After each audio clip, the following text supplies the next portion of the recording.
No, I just recorded this yesterday on my own podcast. I went on a rant about how it's not about passion. It's not about finding your passion. I actually don't like that word passion. It kind of makes me cringe because if you think about it, passion, to succeed at anything requires time and effort and boredom and tedium. So let's just say a simple example. You're learning to play the piano. When you first sit down at the piano, you have to play these really insipid tunes. It's so boring. You have to learn, I forget what they call it, finger exercises and scales.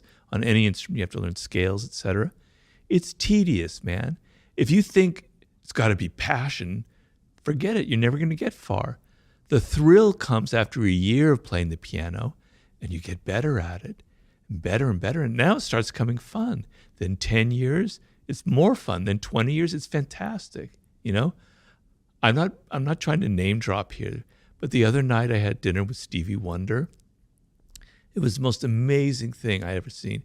He's absolute. I wish I had interviewed him for my book.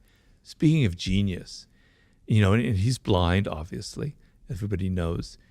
But I was watching him. He performed for us. We were over there with a group of friends at his recording studio. I was watching him play the piano, and he's blind, right? And he's improvising. And it's just absolutely brilliant and amazing. And as I'm seeing this, I'm thinking, I could see the thousands of hours he's been putting in, just touching these keyboards and knowing where the keys are.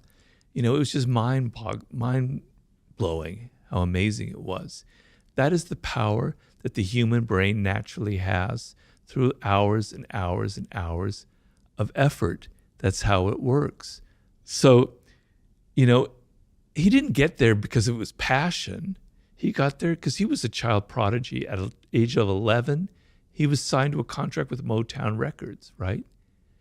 He was playing that as he was a kid, hour after hour after hour after hour. He had a love for the piano, but it wasn't like every time he sat down, it had to be passionate about it. He had the patience to put up with all of the boring stuff, okay? So you want to discover what you were meant to, what you have a connection to, what you have a love for, right? When you're a child, hopefully, or when you're 18 or 19 or 20, that's the best time to discover it, all right?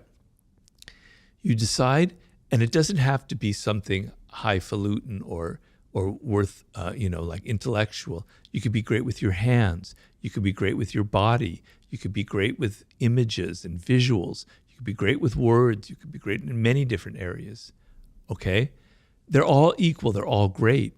You as a child are naturally, so there's a book I always recommend for people called The 5 Frames of Mind by Howard Gardner, in which he talks about the 5 forms of intelligence that humans have. Each brain genetically is wired in one direction or the other. You want to know that, you want to feel it inside of you.